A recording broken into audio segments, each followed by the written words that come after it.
Amy Hennig reveals new Marvel 1943 Rise of Hydra details and concept art. Jordan Miller over at VGC. Quote, it led us to do a bunch of interesting things, end quote. Amy Hennig told Entertainment Weekly. Quote, one of which was to not only tell a story with a young Steve Rogers who's still trying to find his feet, as opposed to the more seasoned guy that we've seen in a lot of the films, it also let us introduce a new Black Panther of 1943. End quote.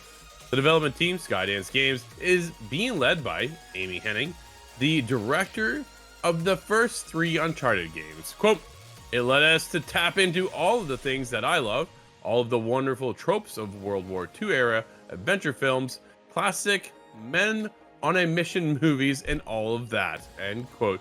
Hennig continued, quote, there's a lot of intrigue in our story, a lot of twists and turns, fascinating characters, and interesting locations, end quote. Hennig also debuted new concept art from the game, which shows a glimpse at the jungles of Wakanda in Marvel 1943. Quote, Wakanda at this point in time is a hidden away from the outside world and protected by the impenetrable jungle, end quote. He explains, quote, there are non-interventionists, but events transpire that pull them into the conflict.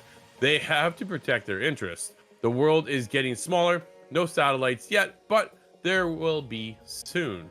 You can shoot down planes that maybe want to fly over Wakanda, but how long can you stay under the shadows? End quote. Michael, hype level? It's getting there, right? I think you and I talked about this game the other day.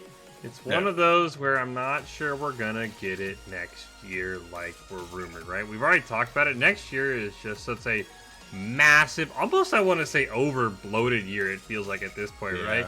That maybe you just, let's push it back, right? Let's go into 2026. It could be early 2026, right? Because you have to realize, unlike most years, you don't have 12 months next year. You have 8, right? You cannot be after GTA 6 because for the first few months of GTA 6, we're all going to be in the story mode. For the month after that, we're all going to be on the online, right? So the year is a lot more compact than we're used to in that video game calendar. And I think that games like Marvel 1943 would serve themselves very well to say, look, let's just push things back, right? Because I think this game's going to be good, right? The Uncharted series, fantastic. This whole unexplored Captain America, as Amy hints at there, the young Captain, a Black Panther that we didn't even know existed at the time. I think this game has the potential to be fantastic. I just want to make sure it has time, right? Especially, we talked about it already in the show, right? Elden Ring's got a game coming out. Mafia's got a game coming out. There's so many big games. Delay this game. Put it in 2026. It could be February. It could be January of 2026. Give it its time to breathe, though. Otherwise, I worry, Drew, we're going to get this game in 2025 like it's currently predicted. It's just going to get swallowed up, and we'll be like, man, that game was cool, but like 8 other things came out, and I didn't get to touch it, right? That's my one concern. But man, everything about this game, the trailer that we saw a few months ago, looks fantastic. Just worried about the release date, Drew. Yeah, I don't think we see it next year. I think we've got lots of time still before we actually get anything concrete because we haven't seen, dude, we've had one teaser cinematic trailer. Right? Like, that is it. A little bit of concept art. There isn't much to be shown off as of yet.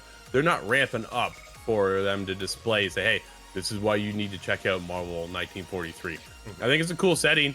I think it's very cool. I find it a weird combo, though, that we are getting Cap with Black Panther, but it is Amy. And at the end of the day, man, I trust her. And definitely, like, she's such a master at her craft. So, very interesting to see where we're gonna take this story.